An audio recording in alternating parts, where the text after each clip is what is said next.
All right, this is the first lecture in a series on the history of sacred music. Real quick, I'll put me on. I'm Matthew Gage, and this is a series I do at Norris Bible Baptist Seminary in a class and on the fundamentals of church music. And I'm going to jump right back where I was.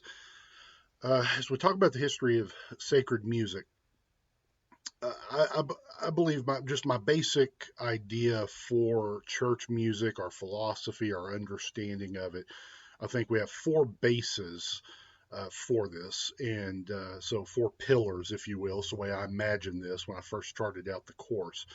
And these are scripture. What does the Bible say? History. What can we learn from history?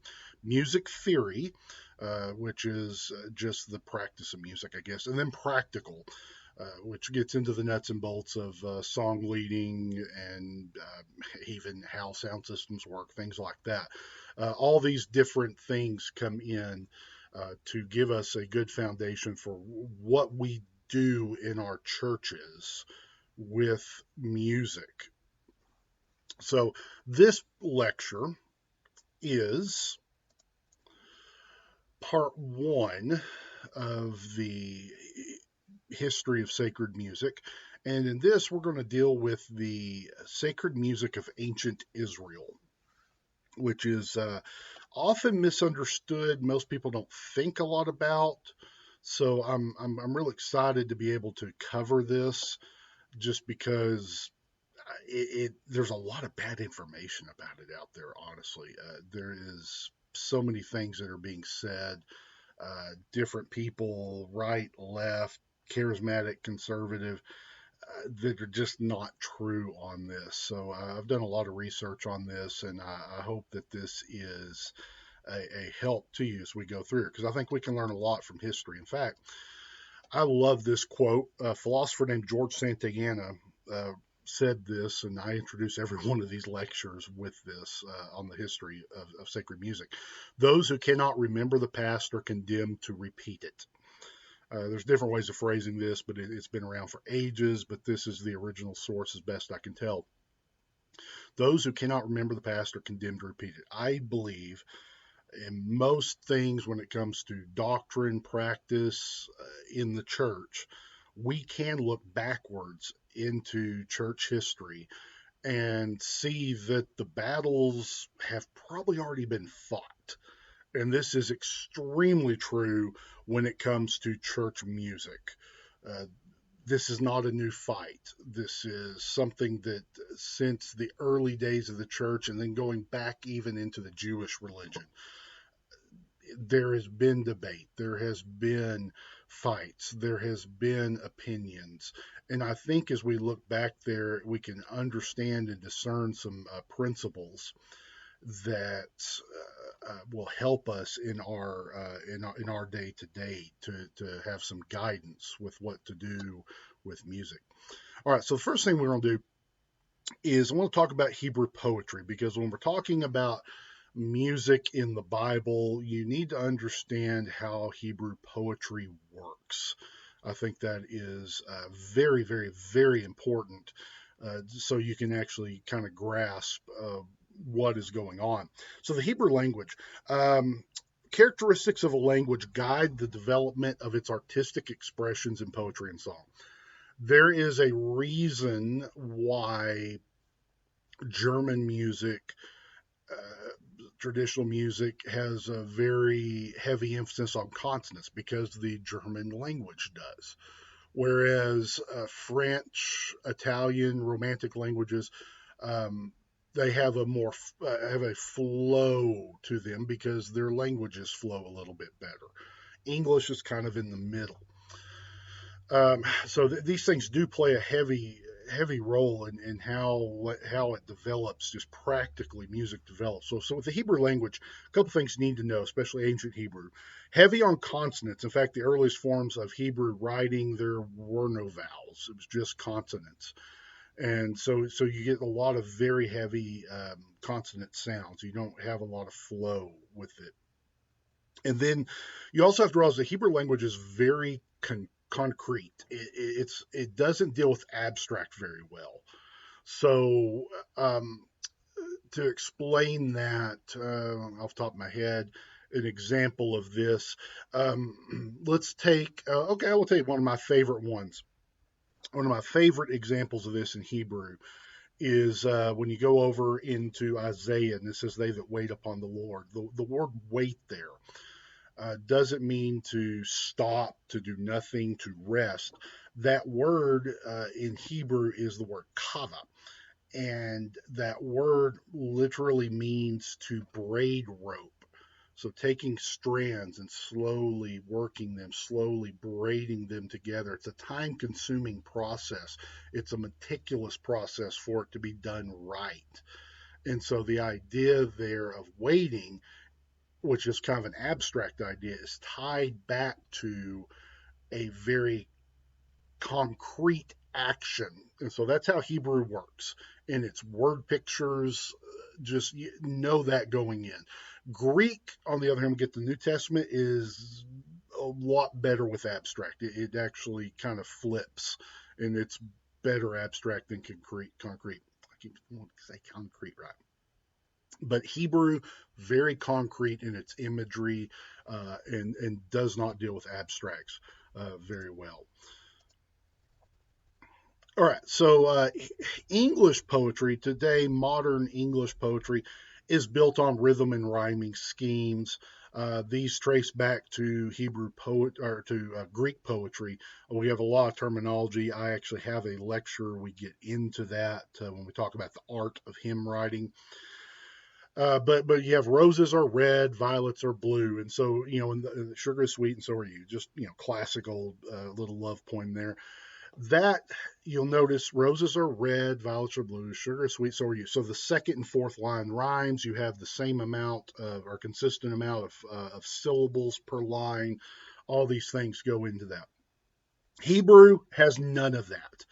There have been books written on this where people try to find rhythm and rhyme because that's the way our modern poetry works. It is not in Hebrew. It is not there. Instead, it uses parallelism. And the way I like to describe this is because parallelism compares or contrasts two ideas. And we'll give you some examples of this in a minute. But instead of rhyming sounds, it rhymes ideas. That's the way I like to describe this. A.C. Gaebelein said the fundamental law of Hebrew poetry is parallelism, which is also very frequently found in other books which are not classified as poetical. This is a key thing to understand because just because it uses this parallelism, which is a common logical expression, we sometimes may even use that even today in just speaking, does not mean if there's parallelism present, does not necessarily mean that it is that it actually is poetry. So I'll give you an example of this.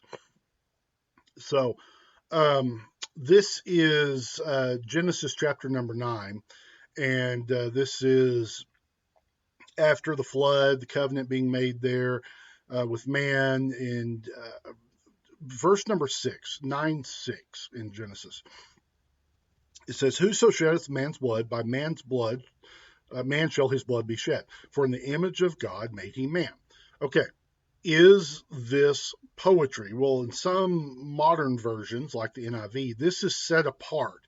It's taken out of the prose, as you can see highlighted there. I'm going to get my little pen out because I like doing that now. Oh, actually, let's see if I can do this. Sorry, I just have so much fun. Oh, look at there, it's a laser pointer. Ooh. Okay, so this right here, this is set apart as a poem. Now, why is this done? It's because there's the presence of some parallelism in here in the way of thoughts. Whosoever sheds the blood of man, by the blood shall his man be shed. So basically, blood of man, if you shed blood, I mean, you see all these different, there's parallel ideas in here. Well, here's the fun thing, because you go over to Hebrew, and Hebrew, there's nothing to set this apart. It's not indented differently. There's no indication this is poetry. So classic translations like the King James do not set this apart as poetry. It just keep it in verse. By the way, original Hebrew doesn't just is paragraphs. There is no verses. That's added a little bit later. So why do they think that this is a point? It's because of parallelism. But now, to be honest with you, to me, this makes no sense in the flow of this. Why is this part presented as a poem with none of the rest of it? It's like, did God write a little like commercial jingle here so you would remember about the shedding of blood, but it doesn't really matter about be fruitful, increase, multiply, the rest of it there. Um, like I said, this is something I'm not a fan of in modern Bible translation techniques.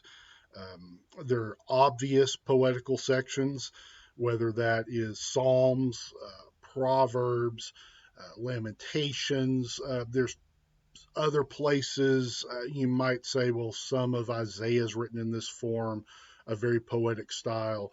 But I tend to stay pretty literal that like these little breakout things really aren't there. I think this is a modern thing trying to put some modern ideas about poetry backwards into Hebrew where they do not exist. So let's talk about some ideas or some different types here of Hebrew poetry. Synonymous, and I'm borrowing these from B.H. Carroll, Interpretation of the English Bible. It says synonymous, a second line simply repeats in slightly altered phraseology the thought of the first line. So Psalm 2:4, he who sits in the heavens laughs, the Lord holds them in derision. So both of them give the same thought, that the Lord is not threatened by the threats of the wicked. He's laughing at them. He's mocking them. He's making fun of them. Proverbs 1:18, and they that lay wait and they lay wait for their own blood. They lurk privily for their own lives. Both these ideas that these evildoers are basically hurting themselves in their actions. So those two are the same. It just repeats the same idea in a different phrase. Next, we have antithetic. And the second line contrasts what is in the first. So Psalm 20, verse 8, they are brought down and fallen, but we are risen and stand upright. So the idea is the wicked fall, but the righteous prevail. So it's contrasting thoughts. Proverbs 10:1, a wise son maketh a father glad. I can't read this morning.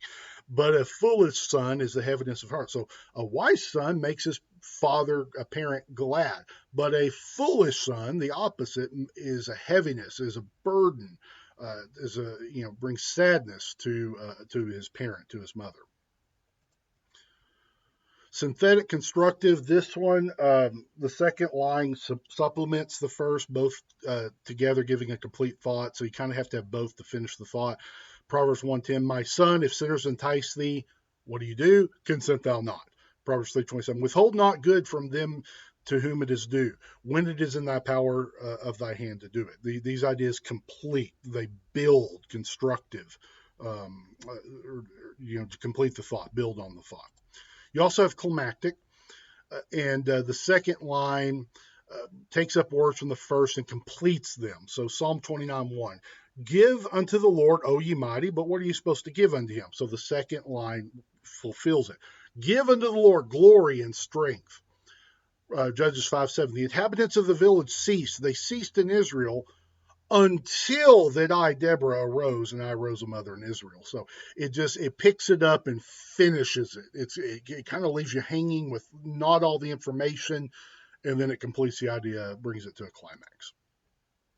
Introverted, this is sometimes what's called a chiasm, and you can see broader, bigger ones of these, even structure-wise. I don't necessarily want to chase that down right now, but this one gets a little bit different because what it does here, you have your thought here. It almost splits this like into four. So my son works with even mine, but then if thine heart be wise, my heart shall rejoice. So it's like A, B, B, A across there. So it's a little bit different structure that works, and like I say, it just inverts the usual parallelism.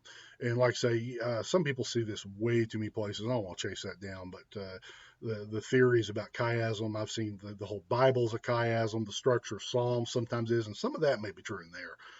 But this is a very common logical thing that is used in Scripture. So, but this is a very microcosm of it.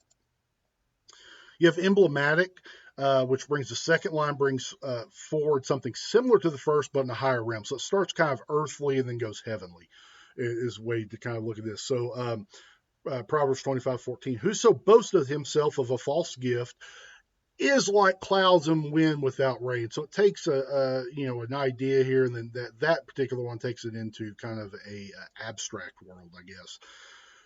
Proverbs 26, 20 and 21. Where no wood is, the fire goeth out. We understand that. You can't have fire without a source there, so you can't have it without wood. So where there is no talebearer, the strife ceaseth. So it takes this earthly idea and now takes it into a different realm. As coals are to a burning coals and wood to a fire, so is a contentious man to kindle strife. It's using the idea of fuel for a fire is the same thing like having someone who is stirring up strife there.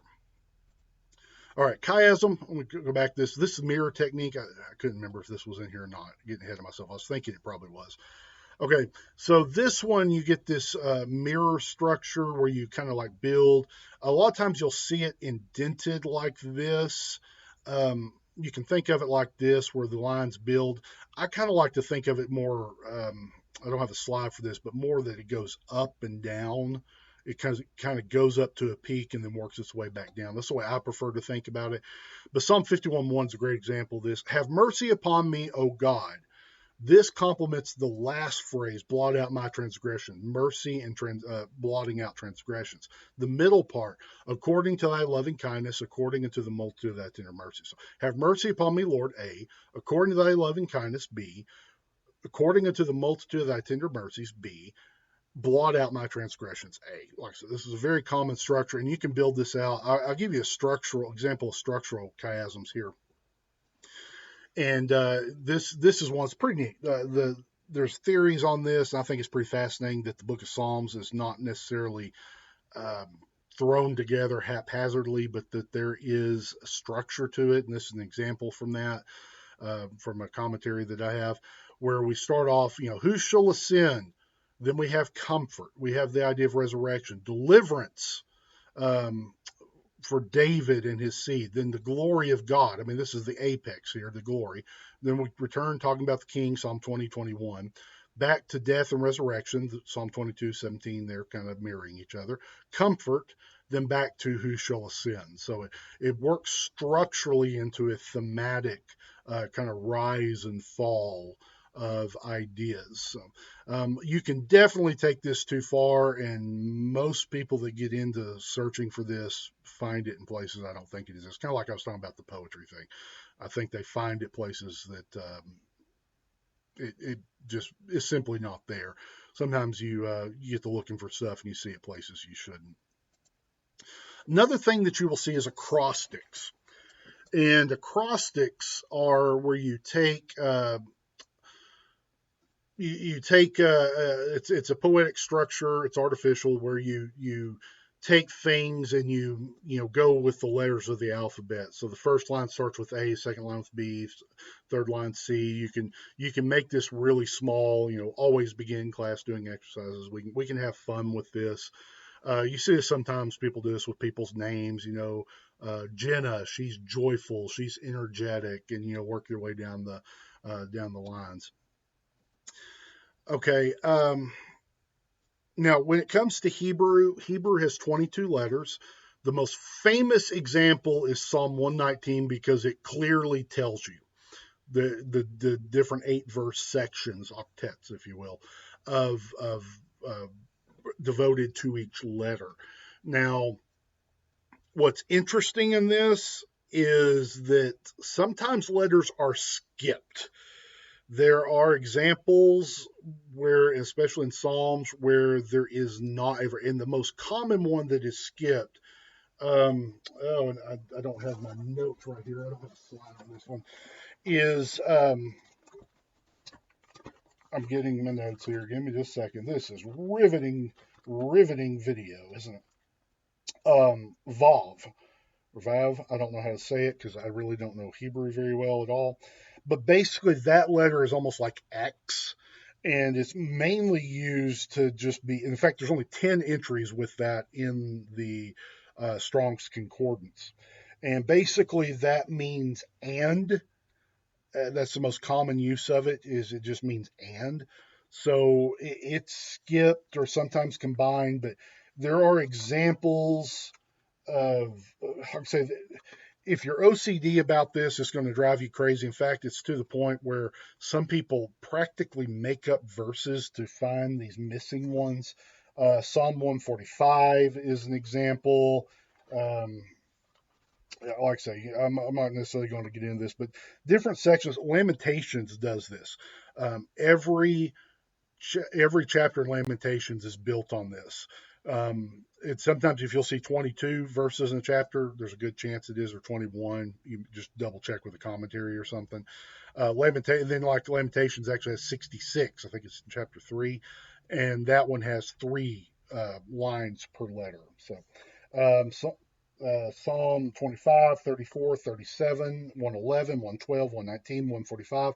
Proverbs 31, 10 through 31. That one's easy to miss. So the book of Lamentations. And there's other ones. Psalm 9 and 10, maybe. Nahum 1, 2 through 8. So there's some other places where this exists, but it's just not as clear. All right, so let's move on. You say, well, when are we going to get to music? We're getting to music now. Excuse me. So, musical instrument. So we see the language side of this because your main components of music are um, have melody, harmony, rhythm, and lyrics. So we've already basically talked about the lyrics. We're going to get into the rest of this more musical side of things, but we're going to look at instrumental music here first. Okay, so what type of instruments did they have? Well, this is a harp. It's called a kinnor, and you actually have here a representation of that in the slide from an Assyrian relief.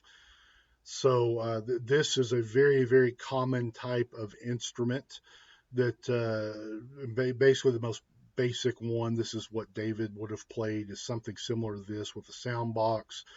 And then your stretched strings over it. The Nebel design on this is uncertain. I got this picture of a modern reconstruction. I'm not sure about. Some people say the sound box was on top. Some say it's bigger or has more strings. I'm really not 100% sure. That's it kind of just lost the history, but it's a variation of a harp or lute, if you want to call it that. Okay, this video, if you want to hear what these sound like, this is a guy I found on YouTube who basically they reconstructed one of these instruments based on some of these archaeological representations from reliefs and things, and he plays it. I'm going to kind of skip in the middle of it here.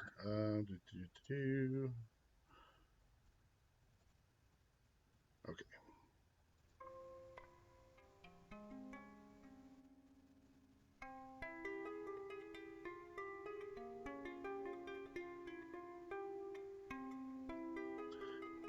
Very fascinating listening to this.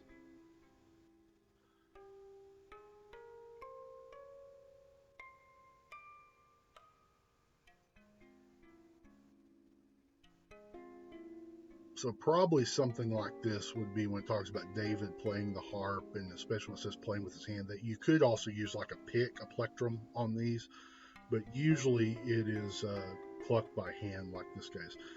The one thing he's doing that I don't know would have been done is playing 2 strings at once and creating harmony, because um, harmony is a very advanced thing that probably doesn't come into play till much later. All right, I'll put the link in the notes for that because it's pretty fascinating to watch and listen to. The Khalil, this is just like a little flute. These were not really used in religious aspects because they were considered too worldly, that they were used for like dancing. The picture here is a double one. I couldn't find a good picture just of a single one. This is a double one, which also could have been used so you could produce two tones at once. The ugab, I don't know. Possibly as a type of bagpipe. And well, they had bagpipes back then. What's the benefit? You're blowing air into a sack, probably some type of stomach, bladder, or something like that from an animal, and you're creating a constant sound as the air is continually pushing through and you're making noise. So this is a model of a Roman bagpipe, but maybe something similar to this could have been used. Like I say, the benefit of this is you don't have to take a breath. It keeps a continuous sound. Toff is just a small little hand drum. Think of like a tambourine without the little bangly parts on it. Just a very simple little hand drum. By the way, these were not really used in religious music. They were used for like folk dancing, things like that. But I don't know that they were in the temple.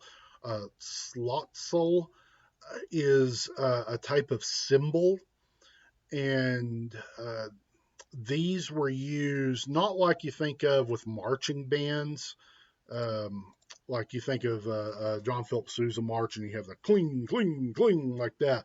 It's these were used by priests in the temple and the temple choirs to actually signal like the end of a line. It was just a device to help guide the, the choir.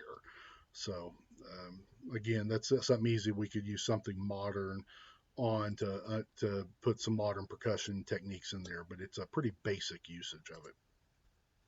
Trumpets, two different kinds. You have actual like trumpets, metal trumpets, and these would have looked very similar to that, kind of these long straight tubes. Sometimes they might have some curve in them, but generally it looks like they think those are straight. And then you have the shofar, which is a animal horn that's hauled out, and these are create sounds. I actually I played trumpet and tuba and band back in like middle school, so you create sound. These you have a small little aperture, small little hole, and you buzz your lips inside there, and that reverberation echoes throughout this hollow tube and creates the tone. In fact, I'm going to go ahead and play. I've got on here a sound effect so you can actually hear a shofar.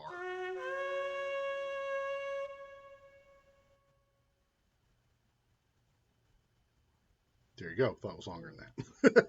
All right. Um, Here's what I really want to talk about these. This is gaugeology. I readily admit this, but I don't think you need to think about trumpets and shofars as musical instruments. And the reason why is because they produce a very limited range of notes. We're not talking about a trumpet with valves like a modern trumpet is. This is more like a bugle. And the harmonics of this are way above my pay grade. But basically, you have a very, very limited three notes probably you can produce. They're usually fourths or fifths, depending on how it's built. It may not even be exactly that. So you think of a bugle, da da da da da da. You have these very limited ranges of notes. So you can't really tune these things. They just make the sound that they do. I like to think of them more as noisemakers. So it's really not like you're singing Psalm 23 and you have a trumpet following along in the melody. In fact, historically, that's not even the way these seem to be used. It's more of like bugle calls, and they're very short. So here's a little bit of example of that.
So, give you an idea of what it would have sounded like. Those are actual little techniques and things that the Jews would have used.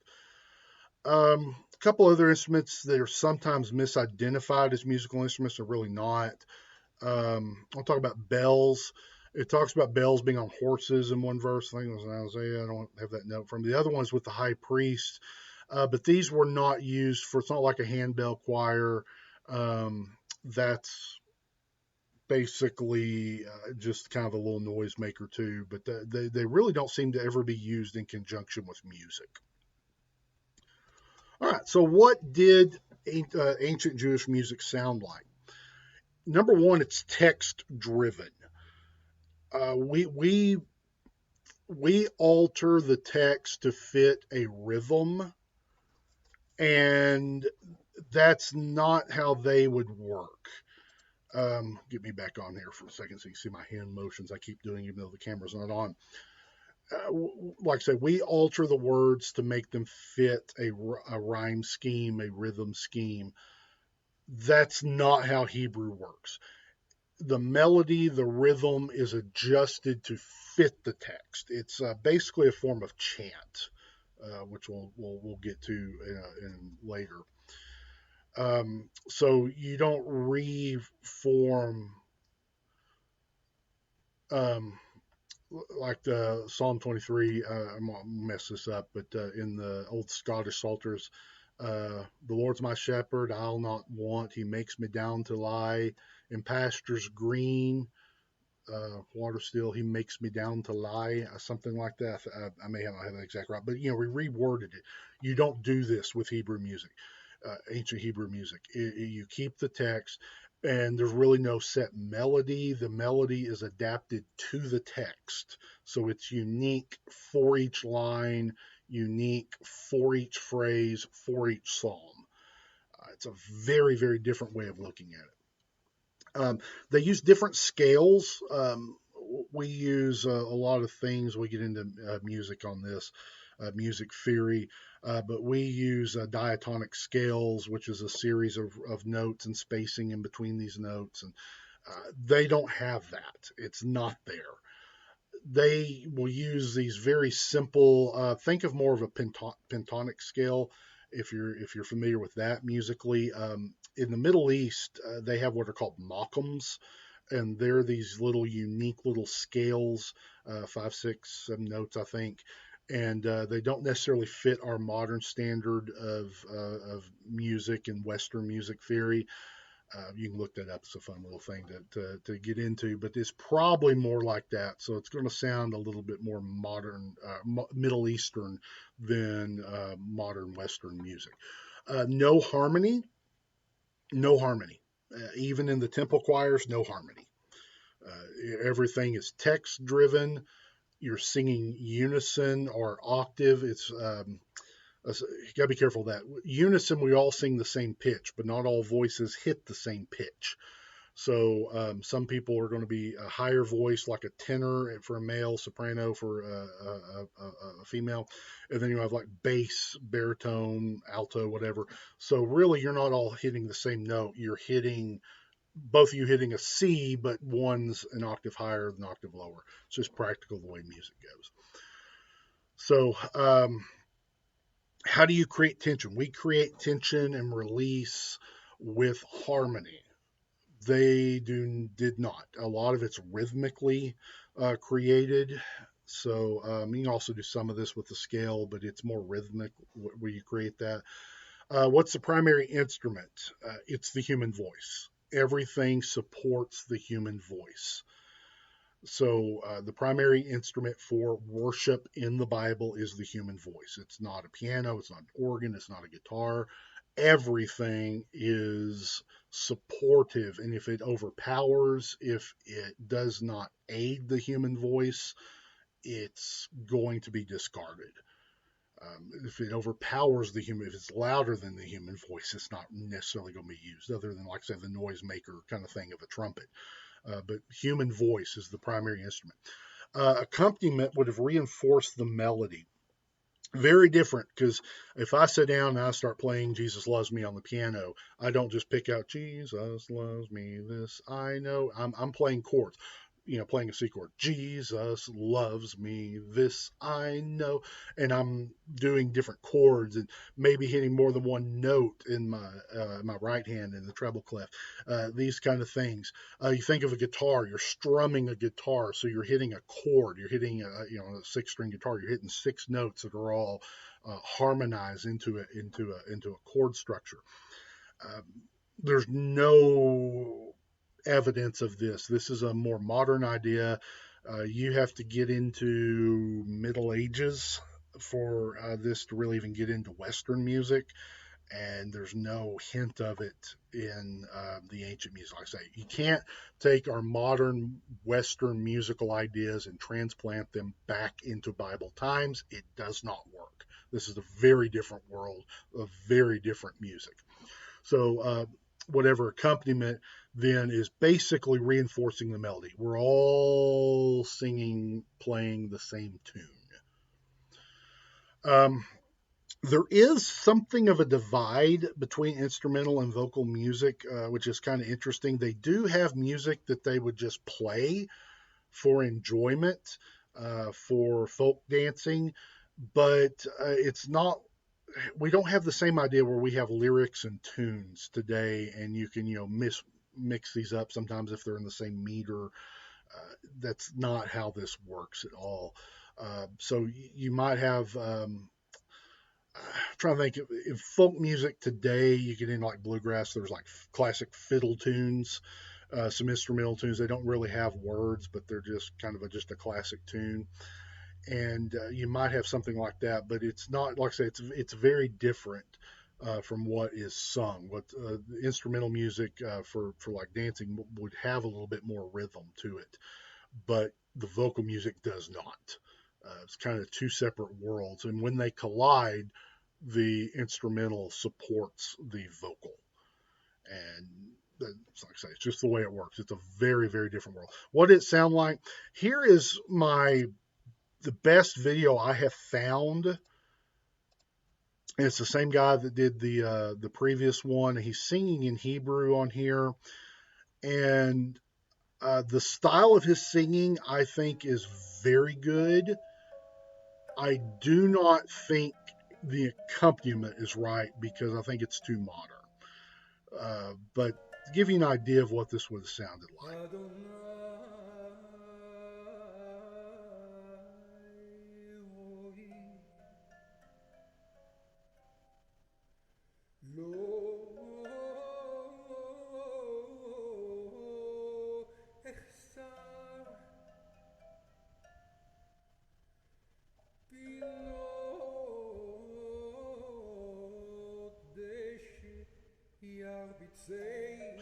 We'll talk a little bit more about this style of singing here in just a little bit, but I'll try to put links to all these in the comments or description so you can see it when I post this on YouTube. All right, I'm gonna go ahead and move on for the sake of time. Still got some ground to cover here. So worship and music. So we know music exists. You can go all the way back to the book of Genesis. The earliest song is probably Lamech. He has a little thing there. He back in the early chapters of Genesis that might be a song. It has the right structure, and it seems like it could be. But there's talks about music a couple of times, and um, I'm getting ahead of myself. If I would just click the next one, I would have it right. Okay, so the earliest instruments were created by Jubal, one of the descendants of Cain. He invented harp, flute, a few things. Genesis 4:21, and it's used in times of merriment and mourning. Probably more instrumental music here. Genesis 31:27, Judges 11:34, Job 30:31. Trumpets, again, trumpets are more of a noisemaker, a signaling device, so they're used in times of war. It's used for instruction. Deuteronomy 32 is written as a song. It's a song of Moses. So you're taking these ideas and putting them into this musical form so they're easy to remember. Used in times of celebration, Exodus 15. after they cross the Red Sea, Moses and Miriam leading in a song, and then Judges 5, the song of Deborah. So these, like I said, these aren't exactly songs of praise. These weren't necessarily being sung in like a temple setting, tabernacle setting. They're more of a folk celebration. So kind of have to keep the different things separate there practically, because the uses historically, culturally are not the same. Yes, it is a song, but it would not be used in necessarily in like the temple. So where's the first worship music come in? The first time I find true worship music, and you can disagree with me on this, you might say, well, that celebration was praising God after the Red Sea, and I can get that, but really the first time worship and music converge is with the golden calf. It looks like the early Jewish religion, patriarchal religion of Abraham and going back Noah, Adam, well, go back to the beginning. Music is not associated with worship. And like I said, the first time these two things cross is with the golden calf. And which goes to show you most pagan religions did use music. They were tightly woven from ancient Egypt, ancient Greece, ancient Rome. But the Jews had very different ideas about music. It was very subdued compared to the world around them, and it didn't work people up into a frenzy like pagan music did. They're very careful. You get into the tabernacle temple period, they're very careful. They do not want the music to artificially work up, excite the passions, the emotions of the worshiper. So they're very, very cautious about using. So the first time you see it being used in worship, I think is very instructive.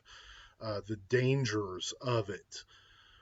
So the first time you really true worship links with music is the school of the prophets under Samuel. So we'll find Saul meeting some of the prophets, and they have some musical instruments. So we see it being used there, but note it's not being used in the tabernacle. There's no evidence of music in the tabernacle until David. David seems to be the one to introduce it. So, but it does look like it's being used prophetically in the ministry of the prophets, and also privately. And I think you can lean on David for that one. So it is being used in a worship manner, but not in the rituals of the tabernacle. It's an interesting distinction there, but yeah, we'll develop that here just as we go on. So let's talk about music in the tabernacle and temple. Again, there is little or no evidence for the use of music in the tabernacle. Most people will point to the different instruments, quote unquote, that are being used, which are the bells on the high priest's robe, which again, he's not using those for making music. They're noisemakers. The trumpets are the same way. They're not busting out into the Hawaii Five-0 theme with these things. These are signaling devices. That's what they're used for. So they do not appear to be used for music, in my opinion. And I think historically, archaeologically, culturally, that bears out. To put music in the earliest forms of worship, go read Exodus, Leviticus. There's no mention of choirs. David's going to create those.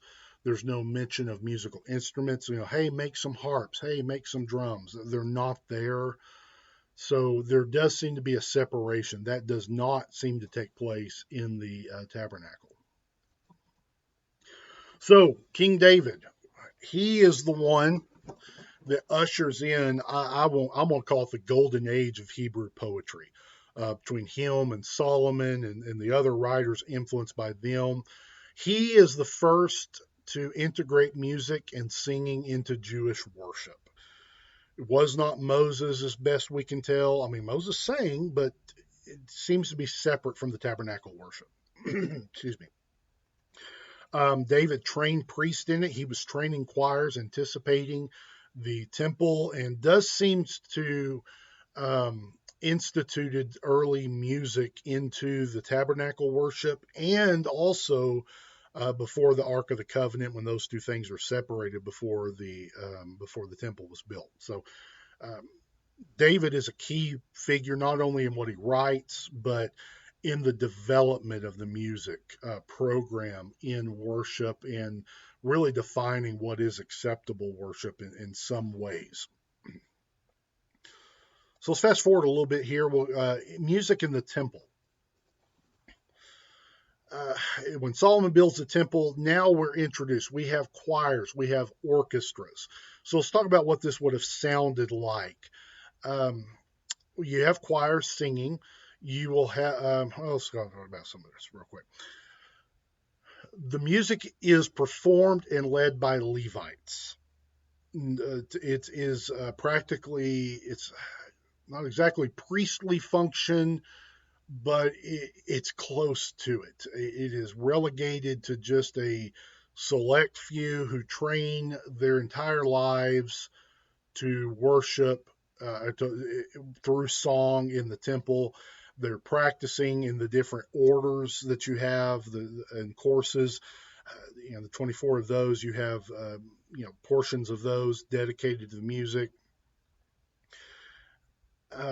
It's always, you have a leader who leads it, and then a choir who supports them. I want to point out it is not loud. It is not loud. There's no amplification. It's just human voices. The instruments being used, harps and things, are not loud instruments. So this idea that they are just rocking this place with this really loud music is absolutely unfounded in history, in scripture. They're actually very careful in what they do, and volume is not something they're promoting in this music. It's also carefully rehearsed and practiced. This is not spontaneous. There is a strict tradition. This is the tune you sing, or repeat that. It's not necessarily a tune. This is the text. Here's the tune it is sung with, and you do not vary from that.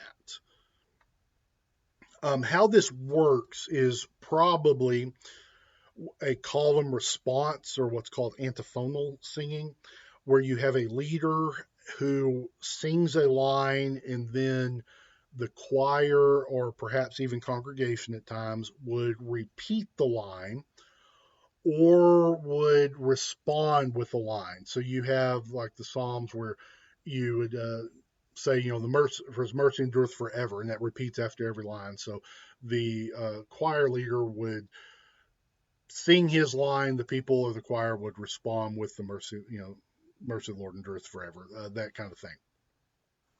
So very, very simple. It is by modern music theory and practice, this is extremely simple. But for them, it's advanced, it's beauty. There is beauty in the simplicity.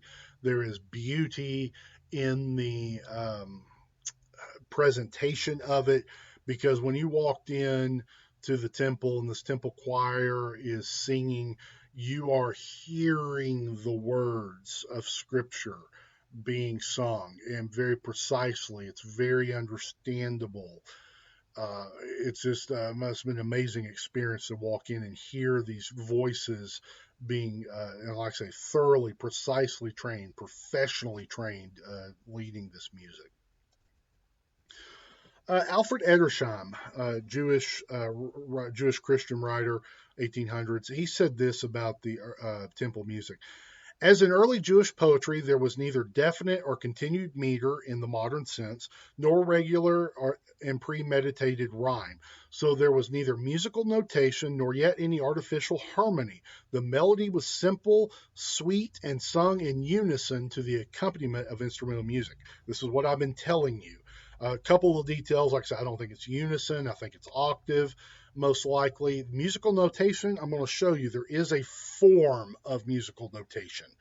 Not quite modern standard, but there is. But basically, that quote is really good. So, how would the music sound in the temple? Well, you have the choir and the guy who's leading. Where do the cymbals come in? The choir leader has the pair of cymbals, and so he signals that to begin or end the line. So he would sing, the Lord's my shepherd, I shall not want. Wouldn't sound like that, but he would do that. Then he would cling, ding, cling those cymbals. And that was a cue for the choir to sing, the Lord's my shepherd, I shall not want, and repeat after him. That's most likely how this would have worked. Instrumental accompaniment, they're not doing harmony. They're not doing counter melody. They are simply repeating that Lord's my shepherd, I'll not want. They're basically repeating that same line, or not necessarily repeating. They're using it at the same time. It is supporting the voices that are being sung. And then another slide here. When we get to the synagogue, we get a little bit later, post captivity period, and the music. You still have music in the temple, but the synagogues, there is music there, but they do not use instruments. That's the primary difference. But they do sing or chant the scriptures, which help to teach and memorize the scriptures. I have an example here, and this one's pretty good. I think this, and there's a lot of reasons why I think this style of singing is very close, maybe exactly what was used in the synagogue. And being used in the synagogue is a great reflection, minus instruments, of how the choir would have sounded and the music would have sounded in the temple. So we have a leader. He's singing the line. The congregation hears repeating. And they're kind of the bowing there is a sort of a timekeeping thing, sort of.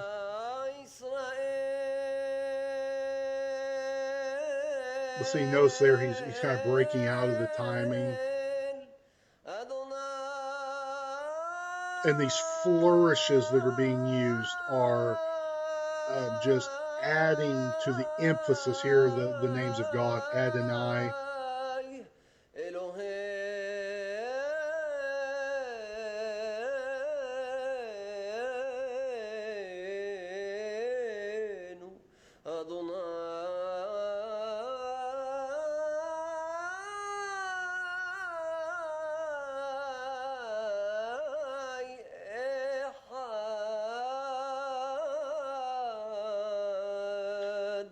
It's a very long line. And notice they're singing a little bit faster in response. That just commonly kind of happens with this style of music, style of leading. So anyway, that's what ancient music would have sounded like in the synagogues, in the temple. Now, as far as preserving musical notation, the Jews have a tradition that chanting the scripture, which is it's sort of singing, kind of. We'll get into chant. But the Ezra begins this, which would be post captivity, and what happened is the Masoretes, the Masoretic text, the Old Testament text that's used today, the best one, is they introduce a system of symbols and to record these patterns. And this image right here is I borrowed this from Wikipedia. And so what you have here is let me get my little marker going here. So you have, and you're reading right to left on this is Genesis 1:9. So you have these red dots are your reds are the red symbols here. These are your vowel markers. All these are consonants. The black are all consonants. But these blue marks are not vowel markings. These are actually what are called trope or cantillation marks. And these are actually an indication of what to do in singing these. And you can Google, there's charts on some of this. But these are actually some very basic symbols to tell you what to do when you sing these words, these different type of flourishes that would be used. So there actually is a basic form of music notation. Like I say, it's kind of post biblical period with the Masoretes introducing it. But it is recording and probably faithfully recording, most likely. In fact, I don't really want to doubt that these are faithfully recording a style that have been passed down orally. So it's a faithful representation of how this would have sounded in the synagogues, in the temple, in the tabernacle, probably the way David himself sang these in this form of chant. So just want to bring this out to you and show you this, that there is a attempt to record this, so you can get in this and probably have something very faithful to the original. All right, so next time, this gets us basically up to the New Testament period, so the precursors of the church, because a lot of this is going to have an impact on the early music of the church.